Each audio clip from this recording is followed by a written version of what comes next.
bem, pessoal? Bem-vindos à nossa segunda aula do curso Arte Tarsila, do autorretrato ao ovo de Urutu. Quem você vê na arte? Hoje vamos falar um pouco sobre o lugar feminino da arte em 1920 e também começar a biografia de Tarsila do Amaral até a conclusão do quadro chamado Autorretrato, de 1923, também chamado de Manteau Rouge. O lugar da mulher na arte. Para mencionar a história das mulheres no mundo ocidental, mesmo que seja um breve recorte, eu não posso deixar de considerar que boa parte de todos os documentos que nós temos oficiais de pelo menos 2 séculos atrás foram escritos por homens. Tanto que eram os homens, na sua maioria, que tinham acesso à leitura e à escrita, e, consequentemente, eram eles que detinham o poder do conhecimento e da razão. Então, ao longo de toda a história, o processo da educação feminina foi sempre pensado a partir do ponto de vista masculino. E esse olhar masculino buscava conformar as mulheres à obediência e à submissão. É fato que até o século XVII as mulheres eram em sua grande maioria analfabetas. Então, se a mulher tivesse condições de estudar, ela até poderia estudar. Se ela fosse rica, geralmente famílias ricas, né? Que as moças aprendiam a ler e escrever. E se ela quisesse ter uma profissão, seria uma profissão feminina, por exemplo, o magistério. Mas todas, sem exceção, deveriam se dedicar ao lar e ao casamento. Mas ainda assim, que elas não fossem, em sua maioria, marginalizadas na parte artística, como intelectuais, são muito poucas as constatações da presença feminina registrada na história, como intelectuais, como artistas. Então, os homens tinham um papel atuante como artistas criadores, aqueles que executavam, aqueles que tinham domínio da ação. Eles eram os únicos protagonistas que atuavam como autores, como artistas. Os espectadores também eram os homens, os marchands ou compradores e colecionadores de arte também eram homens. Então, como artistas, boa parte das mulheres foram suprimidas, mas como tema, as mulheres foram inúmeras vezes representadas, desde os mais remotos tempos. São muitas as obras em que tem o corpo feminino, o corpo da mulher aparece nu, quase nu, parcialmente coberto, né? Então, como já comentamos na aula passada, o século XX certamente foi o momento que as mulheres tiveram a oportunidade de gradualmente mudar essa situação, de ser pintada para ser a pintora. Elas conseguiram mudar essa situação devagarinho, e a participação das mulheres na vida cultural conhece um desenvolvimento sem precedentes em todas as sociedades ocidentais. E devagarinho, as portas do mercado de trabalho, da vida intelectual e artística começaram a se abrir. E assim foi possível que elas pudessem pensar em novos horizontes, que não fosse apenas a casa e o casamento. Nós temos que agradecer aos gritos de socorro e às atitudes das mulheres dos séculos XVIII e XIX, que começaram a lutar, mesmo que de forma parcial, e essa luta foi determinante para que a incursão no século XX das mulheres nas artes visuais, especialmente falando, foram graças a elas. Então, isso eu coloquei um apanhado de mundo. Mas aqui no Brasil, nós ficamos muito tempo como uma colônia portuguesa. Então, a gente tinha uma cabecinha provinciana ainda, sabe? Então, eram raras as jovens que andavam pelas ruas conservadoras do Rio de São Paulo com modas e modos europeus. As moças de boa família, de classe média alta, que andavam sozinhas pelas ruas, eram muito raras. Normalmente uma moça de boa família não andava sozinha, ainda mais se fosse para ir no mercado ou alguma coisa assim para fazer uma compra. Para isso tínhamos empregados, e isso era muito novidade aqui ainda. E até nos países mais vanguardistas das revoluções sexistas, como a França e a Inglaterra, ainda assim no início do século XX, podemos observar que era esperado ainda da mulher uma postura servil. Ou seja, por mais modernos que fossem os cortes de cabelo, como eu comentei na aula passada, as roupas mais curtas, os modos de vida mais liberais, A tradição feminina como uma rainha do lar ainda se perpetuava. Então, era recorrente pensar que havia uma natureza feminina. A mulher foi feita para ficar no lar, como se a mulher fosse dotada biologicamente com uma capacidade exclusiva de casar, ter filhos e cuidar de tudo que envolve a vida privada. Porém, em contrapartida, para o homem, as suas funções sociais não deveriam caber nesse espaço da casa, uma vez que a ele competia tudo o que era fora do lar, ou seja, a rua e os negócios.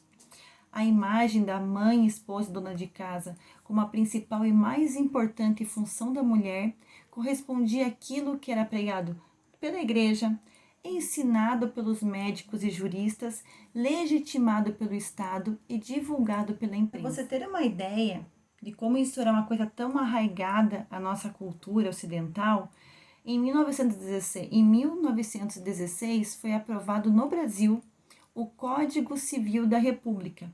E nesse Código Civil da República tinha um manual de economia doméstica, intitulado, olha o nome do manual, O Lar Feliz. Então, e esse manual era destinado a quê? A um público amplo, em especial para jovens mãezinhas e esposinhas que fossem realmente dedicadas ao seu lar.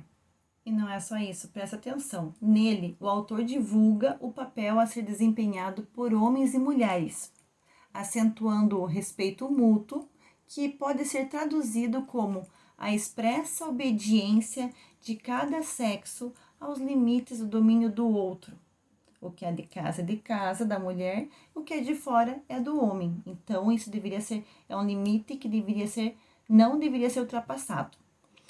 Entre todas as regras, tem regras, normas, deveres e obrigações que o Código Civil de 1916 impôs, também estava interpretado o modo como cada cônjuge deveria se apresentar socialmente. Olha que divertido isso, né? A cada representante matrimonial era conferido um atributo que fosse essencial. Por exemplo, a valorização do papel do homem na sociedade foi relacionada ao fato das atividades exercidas por eles serem dotadas de poder e valor. Pois, sendo eles os provedores financeiros do lar, eram eles os responsáveis pela manutenção, assistência e proteção dos seus. Então, não se pode esquecer que, por um lado, o homem era o provedor da casa, a mulher era a responsável pela honra familiar. Ou seja, se você quisesse ter um lar feliz e completo, ambos deveriam cumprir rigorosamente os seus papéis, pois seria vergonhoso perante a sociedade se houvesse uma falha entre uma das partes. A arquitetura do lar feliz aprisionou homens e mulheres dentro de uma moldura estritamente normativa. Ambos tiveram que se defrontar não só com uma noção delimitada dos papéis sociais de cada sexo, mas sobretudo com uma rigidez desconhecida até então das suas experiências cotidianas. Ou seja, foi muito difícil, foi um processo longo para que nós mulheres conseguíssemos devagarinho desatar os laços que prendiam ao passado doméstico, a fazeres do lar, uma vida dedicada à família, com um marido do sexo masculino. Então, com o seu presente repleto de novos desafios, ainda vemos hoje mulheres conquistando diversos espaços sem renunciar à vida familiar. É super possível uma mulher trabalhar, estudar, ter filhos, ter um marido, dirigir. Então, as mulheres hoje conseguem, de forma magistral, dividir seu tempo com múltiplas atividades. E essa é uma característica presente no nosso universo, um universo múltiplo, flexível e acolhedor. Então, o legal que ao período do modernismo, entre os séculos 19 e 20, as mulheres começaram a se consolidar com uma integração no meio artístico e cultural. Entre 1910 e 1920, algumas artistas começaram a ter notoriedade e reconhecimento. E no Brasil, isso teve duas grandes representantes. Uma que eu já falei na aula passada, a Anita Malfatti, e a segunda, que é o nosso tema, a Tarsila do Amaral. Embora apenas a Anita participasse da Semana de Arte Moderna de 22, as duas tiveram muita importância para a história da pintura no Brasil. Vocês lembram que eu comentei na aula passada sobre a Anita Malfatti e a treta com Monteiro Lobato? Então, vou falar bem rapidinho aqui como que a Anitta apresentou no início da sua carreira uma grande influência expressionista. E ela foi muito jovem estudar em Berlim e entrou em contato com todos os artistas europeus vanguardistas. E daí, quando ela estava estudando nos Estados Unidos, ela pintou um quadro chamado A Boba. Esse quadro foi uma das obras que a artista expôs em 1917, lembram da polêmica? E ela foi a obra que foi considerada, a exposição foi considerada o marco inicial do movimento modernista no Brasil. Então, se a gente tiver que colocar uma data, quando foi o início do movimento modernista na arte, pode colocar a exposição de Anitta Malfatti em 1917. E é nesse meio que se encontra Tarsila, no meio dessa efervescência toda. Vamos começar agora a falar um pouco da biografia dela.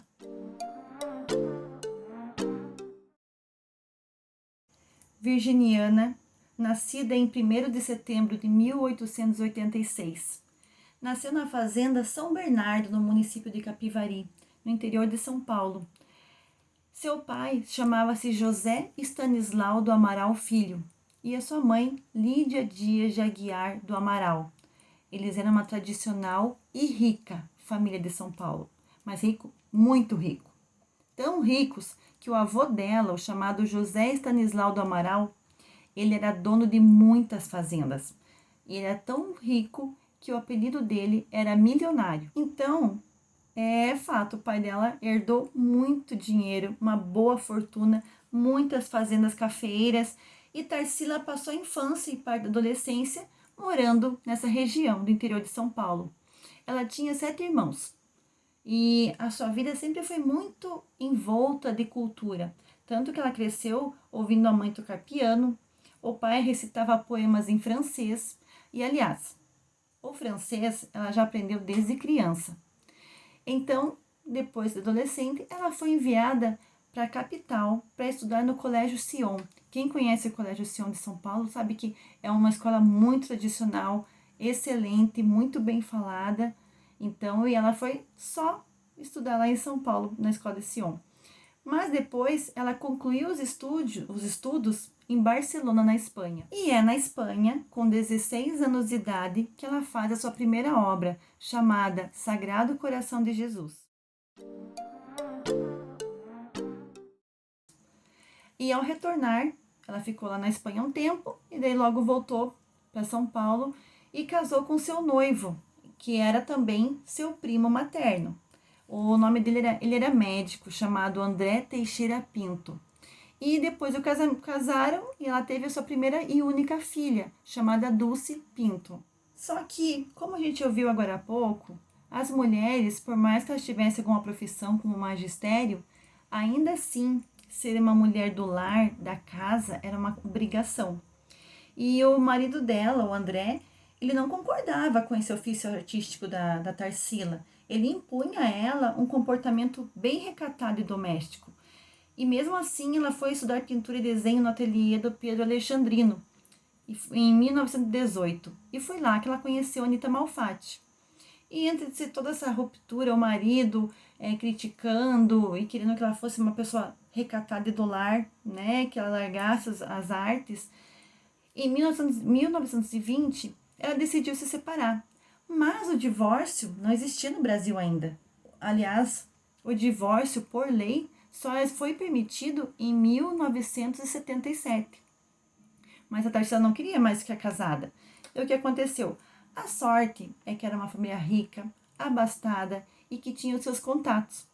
Com os contatos que aconteceu, o pai assinou que fosse anulado o casamento, porque um homem, o pai no caso, poderia requisitar a anulação do casamento. Não é qualquer homem, um homem com dinheiro e sabendo com quem conversar, né? Então ele conseguiu em 1925, 5 anos depois da decisão dela, conseguir anular o casamento. Mas que seja, em 1920 ela decidiu que ia se separar e foi embora para Paris, foi estudar. E lá ela entrou na Académie Julian. E em 1920 isso, né? E daí começou a trocar muitas cartas com a Anita Malfatti.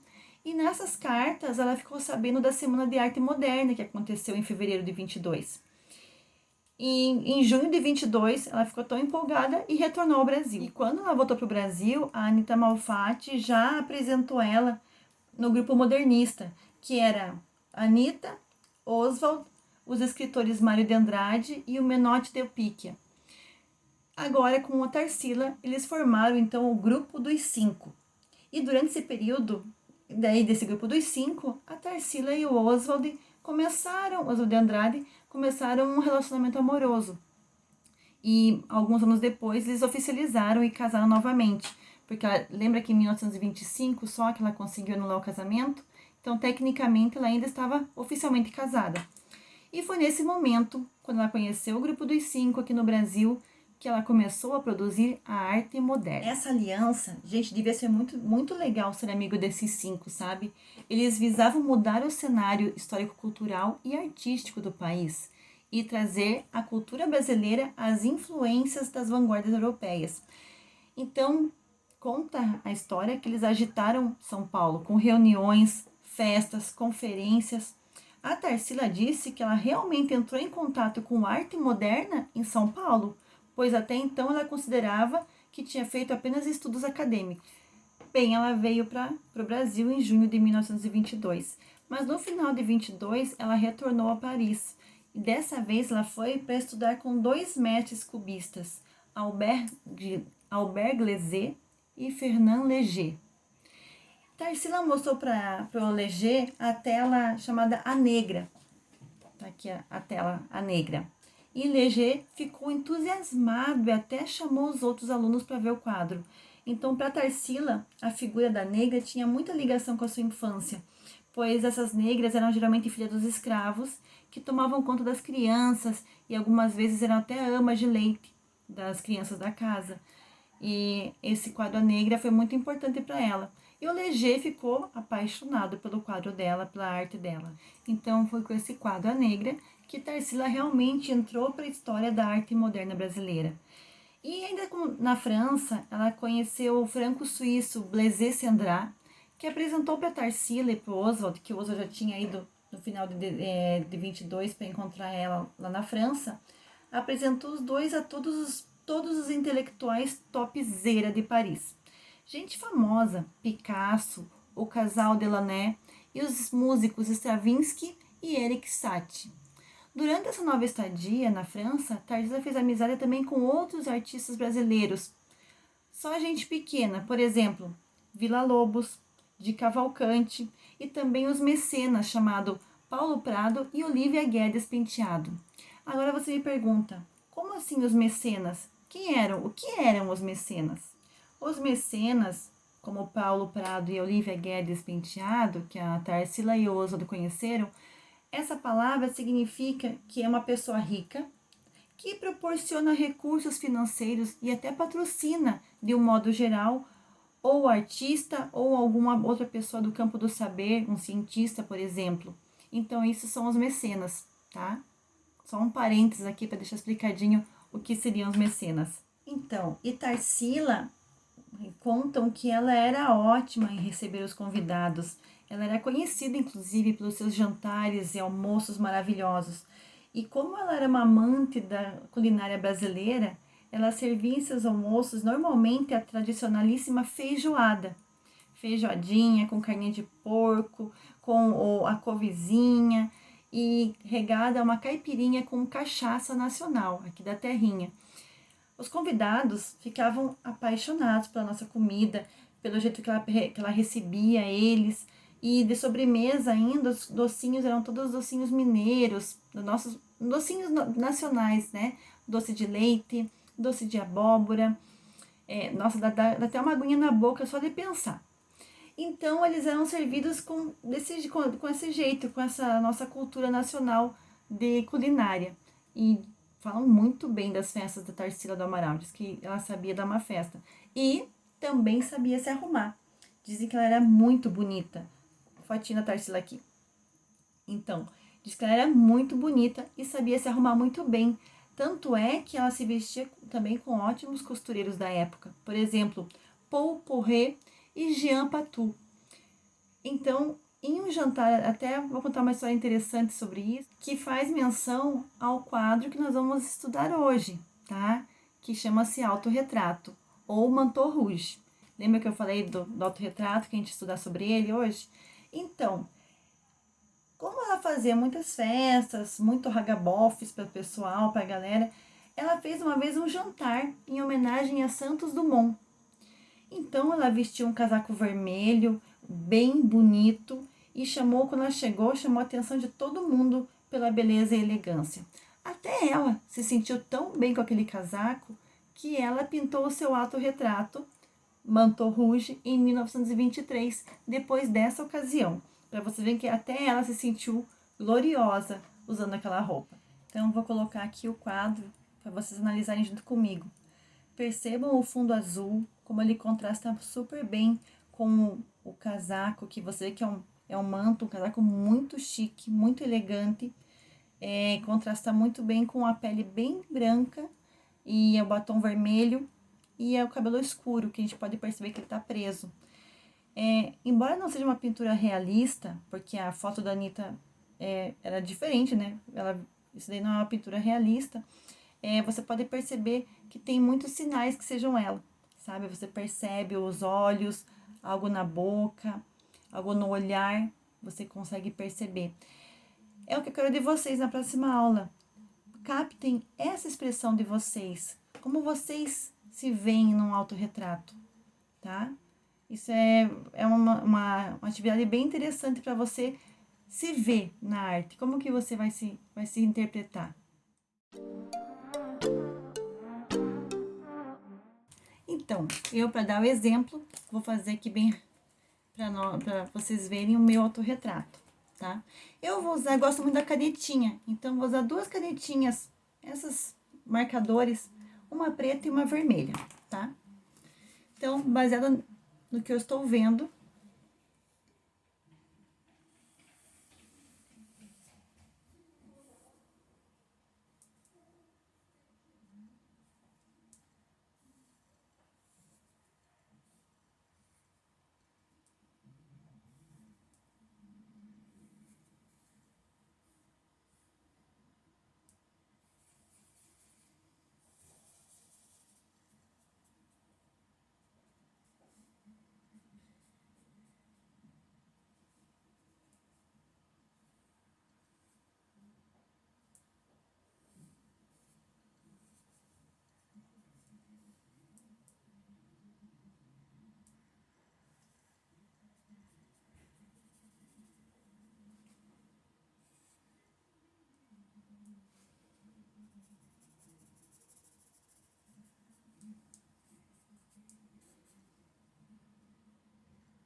agora vou os detalhes de vermelho.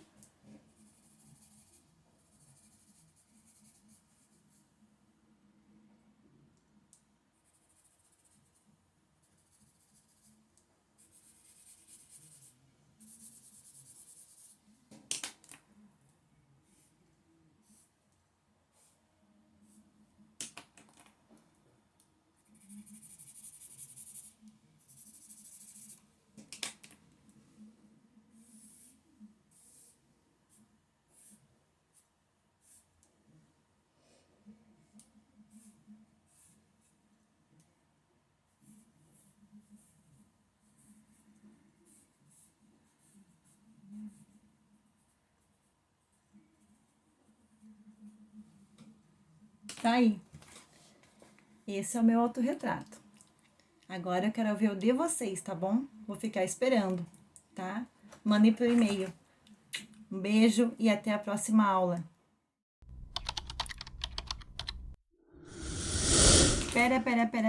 Pera. Na próxima aula, eu tinha até esquecido de falar para vocês. Para a próxima aula, pesquisem sobre a obra de Tarsila do Amaral chamada A Família, de 1925. Nós vamos conversar um pouquinho sobre a diferença da família na época dela e de hoje em dia e como que você vê a sua família, tá bom? Então, só para vocês já irem se adequando, pensando a respeito. Um beijo e até a próxima aula.